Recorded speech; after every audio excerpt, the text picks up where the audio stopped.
నమస్కారం వార్తలకు స్వాగతం ముందుగా ముఖ్యాంశాలు పరీక్ష పే చర్చలో విద్యార్థులతో కలిసి ముచ్చటించిన ప్రధానమంత్రి నరేంద్ర మోడీ.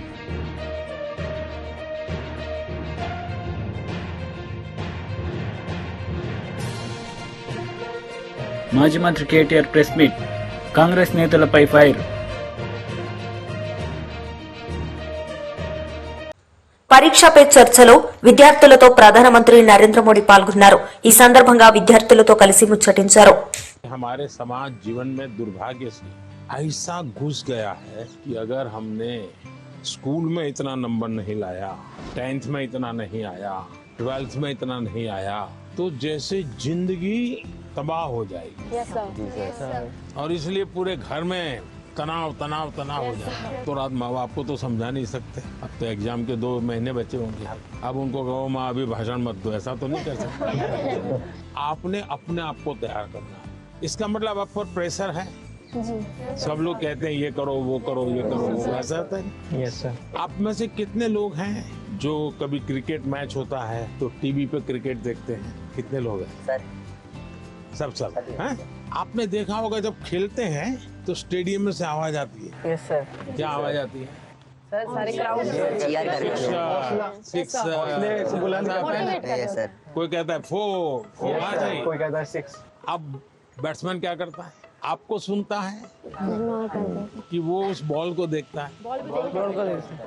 अगर वो इसी में लग जाए, उसने सिक्सर कहा है चलो लगाओ सिक्सर, तो क्या हो जाएगा? इसका मतलब कि बैट्समैन उस प्रेशर की परवाह नहीं करता। उसका पूरा ध्यान उस बॉल पे होता है। अगर आप भी इस प्रेशर को मन में न लेते हुए अपना ध्यान, आज मैंने इतना पढ़ना तय किया, ये अगर कर लेते हैं तो आप आराम से उस प्रेशर में से भी अपने आप को दिखा सकते। हमारे क्वेश्चंस का रिप्लाई भी दिया सर ने, बहुत अच्छे से उन्होंने हमें समझाया कैसे एग्जाम का स्ट्रेस नहीं लेना है हम लोग को। उन्होंने बहुत कुछ सिखाया। आपको आपके लक्ष्य के बारे पता है तो आपको ना कोई डिस्ट्रैक्शन, ना कोई भी चीज नहीं रोक सकती है। आपको खुद मोटिवेटेड रहना चाहिए। He said, whatever the stress it may be, like just उन्हें खोल के एंजॉय करो, like don't even think about it. हर समय पर अपने आप को कसना चाहिए। Yes sir. हर बार अपने आप को चुनौती देते रहना चाहिए। Yes sir. अगर पिछली बार 30 मार्क्स आए थे, इस बार 35 लाना है। चुनौतियां तो अपने आप को करनी चाहिए। बहुत से लोग खुद से खुद की लड़ाई नहीं लड़ते। क्या कभी आपने खुद से खुद की लड़ाई लड़ना तय किया है? खुद से लड़ना है तो पहले खुद से खुद को मिलना पड़ता है। कभी अपने आप को पूछा है कि मैं जीवन में क्या बन सकता हूँ, क्या कर सकता हूँ, और मैं क्या करूँ तो मुझे संतोष मिलेगा? कई बार अपने आप को पूछना चाहिए। ऐसा नहीं कि आज सुबह एक अखबार में पढ़ लिया तो मन करता है यार ये अच्छा है, दूसरे दिन टीवी पे कुछ देख लिया तो मन करता है ये अच्छा है। ऐसा नहीं, धीरे धीरे अपने मन को कहीं पर स्थिर करना चाहिए। ज्यादातर क्या होता है, लोग इधर उधर मन भटकता रहता है, डिस्ट्रैक्शंस हो जाते हैं। तब जाकर के आप चुनौती किस चीज की करना है वो तय कर सकते हैं। तो करेंगे कोशिश।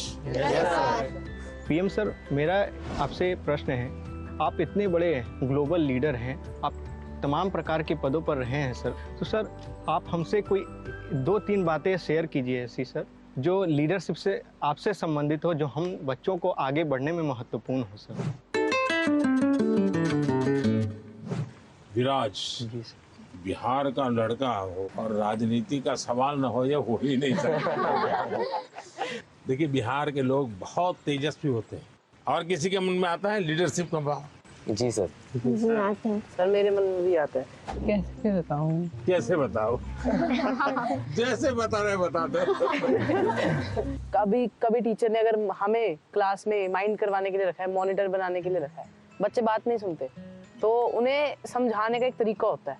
अब उन्हें सीधा तो ये नहीं बोल सकते ना कि बैठ जाओ वरना नाम लिख दूंगा, ये तो होएगा तो वो होर शोर करेंगे। మాజీ మంత్రి కేటీఆర్ మీడియా సమావేశం నిర్వహించారు. ఈ సందర్భంగా పలు అంశాలపై ఆయన మాట్లాడారు. శాంతి భద్రతల సాక్షిగా వారి మీద దాడికి దిగడం ఏదైతే ఉందో నిజంగా కూడా అత్యంత దుర్మార్గమైన, అత్యంత నీచమైన కార్యక్రమం. ఇది ఎవరు చేసినా, ఏ పేరిట చేసినా, ఏ ఎజెండాతో చేసినా శాంతి భద్రతల విషయంలో మాత్రం ఉక్కుపాదంతో వ్యవహరించాల్సిన బాధ్యత రాష్ట్ర ప్రభుత్వం మీదనే ఉంటుంది.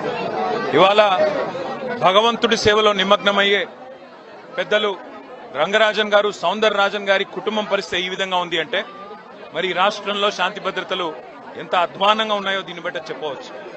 ఖచ్చితంగా ఈ దాడికి పాల్పడ్డ వాళ్ళు ఏ ముసుగులో ఉన్నా, ఏ జెండా పట్టుకున్నా వారిని కఠినాతి కఠినంగా చట్టపరంగా శిక్షించాలని చెప్పి రాష్ట్ర ప్రభుత్వాన్ని డిమాండ్ చేస్తూ భవిష్యత్తులో కూడా ఇలాంటి సంఘటనలు పునరావృతం కాకుండా కఠినంగా చర్యలు తీసుకోవాలి, కఠినంగా సమీక్షించి పూర్తి స్థాయి భద్రత కూడా అవసరమైతే వారికి ఏర్పాటు చేయాలి. ఎందుకంటే చిలుకూరు బాలాజీ ఆలయం ఇవాళ లక్షలాది మంది అభిమానులు వారికి ప్రపంచవ్యాప్తంగా ఉన్నారు. అట్లాంటి చిలుకూరు బాలాజీ ఆలయానికి మరి గొప్పగా సేవలు అందిస్తున్న ఆ కుటుంబాన్ని సౌందరరాజన్ గారు కానీ, రంగరాజన్ గారు గారిని వారిని అవమానించడం అంటే నిజంగా కూడా ఆ స్వామివారి భక్తులను అవమానించడమే, ఒక దైవ భక్తుడిని అవమానించడం అంటే దేవుణ్ణి కూడా అవమానించినట్టే. కాబట్టి తక్షణమే ఈ విషయంలో కఠినాతి కఠినంగా భవిష్యత్తులో మళ్ళీ ఇట్లాంటి పునరావృతం కాకుండా చర్యలు తీసుకోవాలని ప్రభుత్వాన్ని డిమాండ్ చేస్తా ఉన్నాం. ఆ సౌందరరాజన్ గారికి, రంగరాజన్ గారి కుటుంబానికి మేము పూర్తి స్థాయిలో అండగా ఉంటామని చెప్పి కూడా తెలియజేస్తాం. Thank you. TDP leader Varla Ramaiah media సమావేశం నిర్వహించారు. ఈ సందర్భంగా పలు అంశాలపై ఆయన మాట్లాడారు. అఫీషియల్స్, ఫారెస్ట్ అఫీషియల్స్ కావచ్చు, మైనింగ్ అఫీషియల్స్ కావచ్చు, దోచుకోవటాన్ని పక్కన పెట్టండి, ఎర్రచందనాన్ని కొట్టేయటం పక్కన పెట్టండి, మద్యాన్ని లాగేయటం పక్కన పెట్టండి.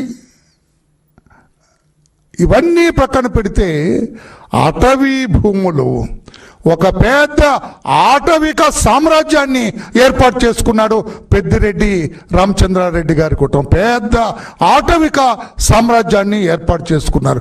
ఈ రోజున అతను నాకు తెలియదు అంటానికి లేదు.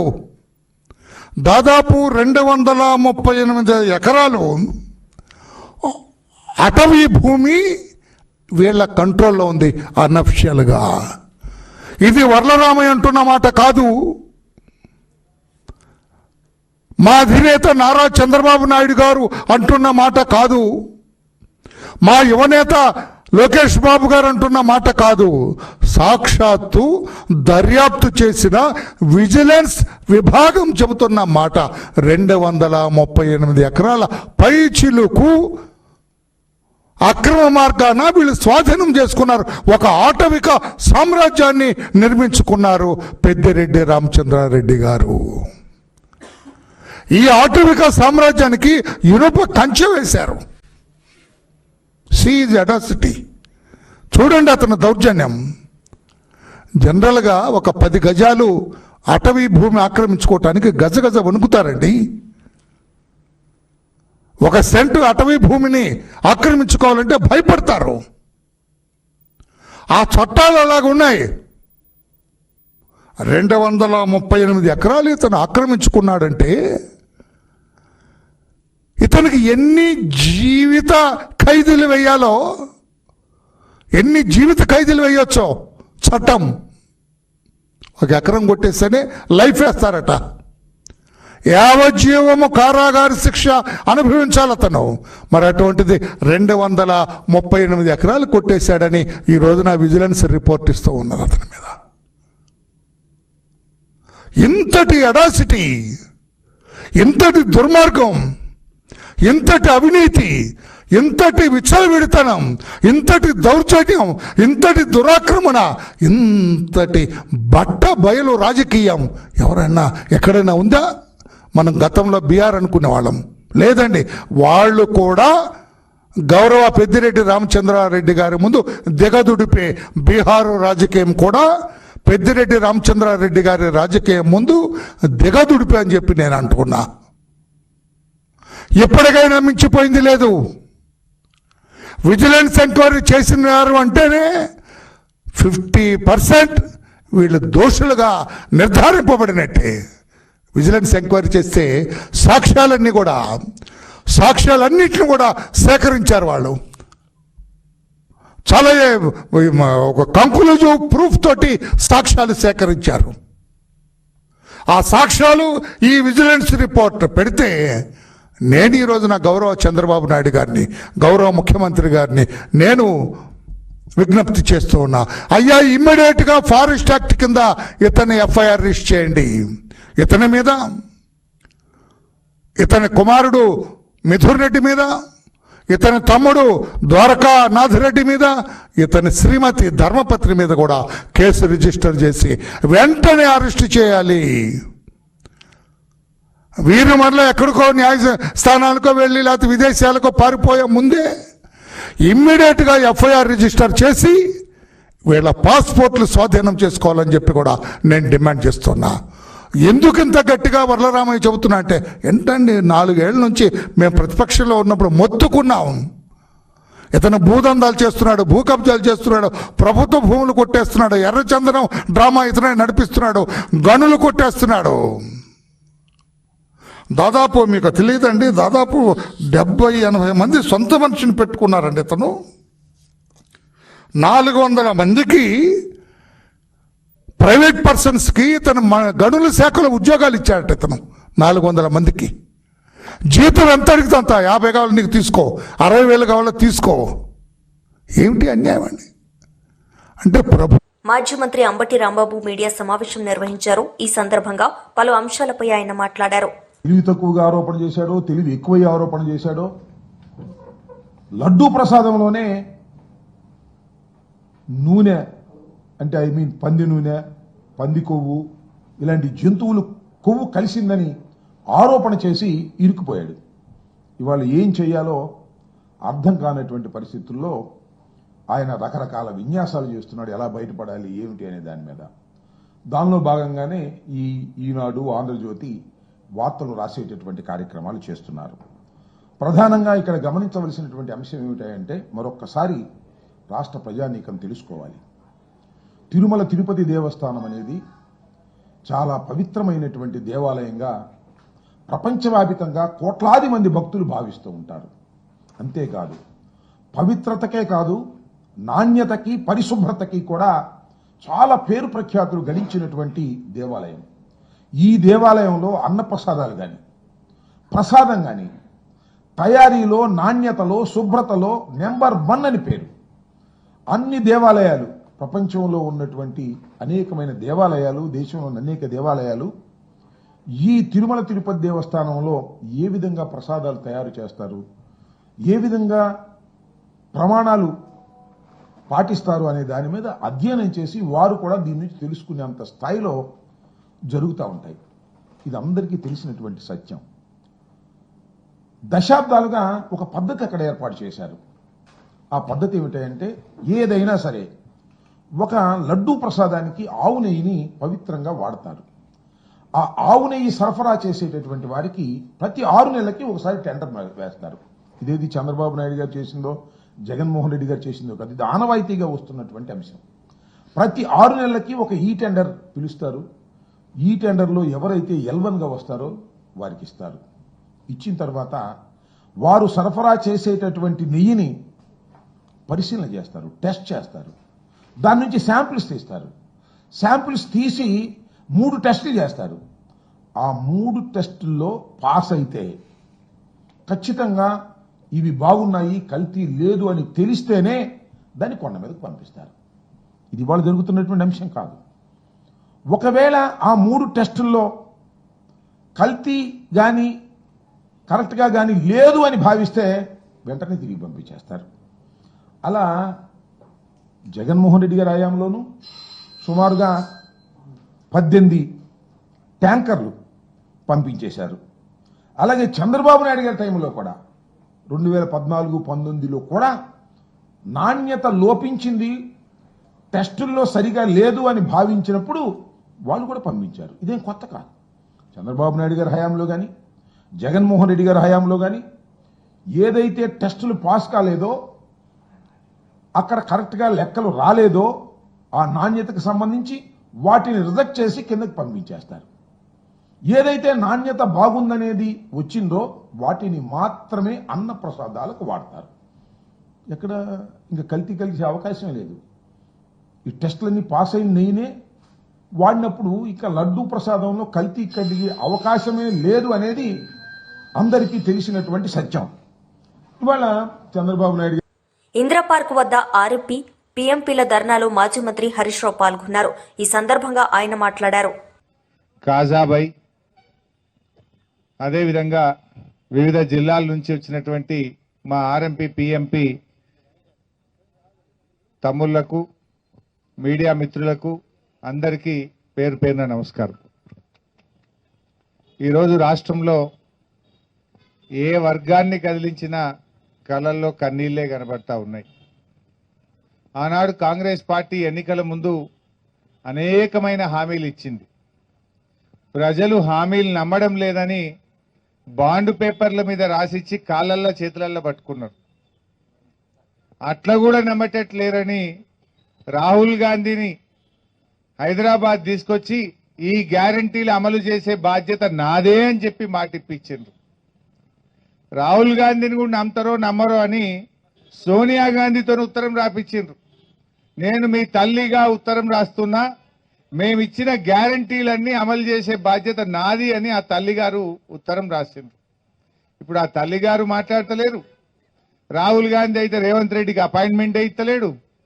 11 సార్లు పోయి ఢిల్లీకిన అక్టోబర్కి వెళ్ళి ఇప్పటిదాకా 11 సార్లు ఢిల్లీకి పోతే రేవంత్ రెడ్డికి అపాయింట్మెంట్ దొరకలేదు. దర్వాజా బంద్ అయిపోయిందాడ. ఈయన సంగతులన్నీ అర్థమైనాయి ఢిల్లీలో. ఈయన అపాయింట్మెంట్ దొరకక పోతుండు వస్తుండు.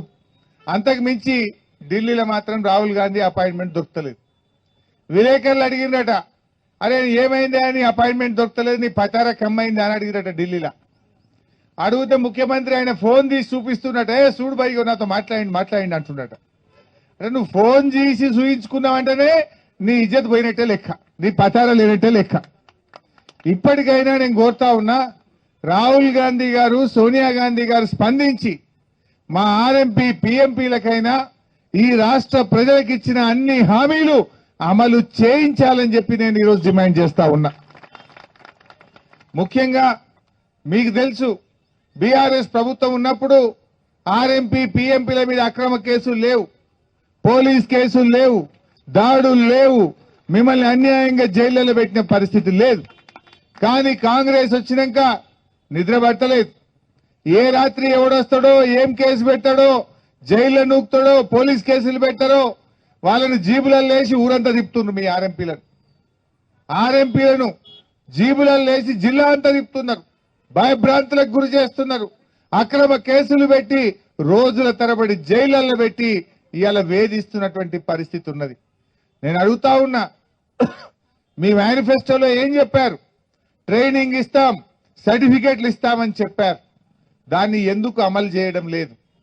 ట్రైనింగ్ ఇచ్చుడు మాట దేవుడెరుగు, కేసులు పెట్టి కనీసం ఉన్న బతుకు తెరువు లేకుండా పిల్లలకు దూరం చేస్తున్న పరిస్థితి ఉన్నది.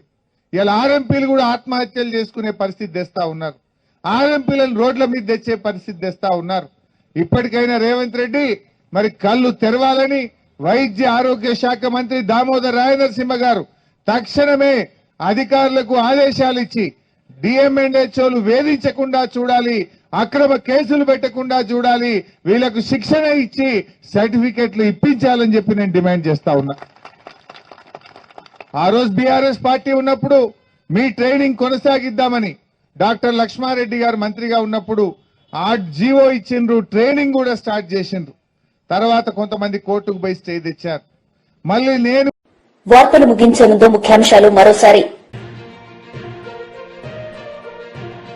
పరీక్ష పే చర్చలో విద్యార్థులతో కలిసి ముచ్చటించిన ప్రధానమంత్రి నరేంద్ర మోడీ.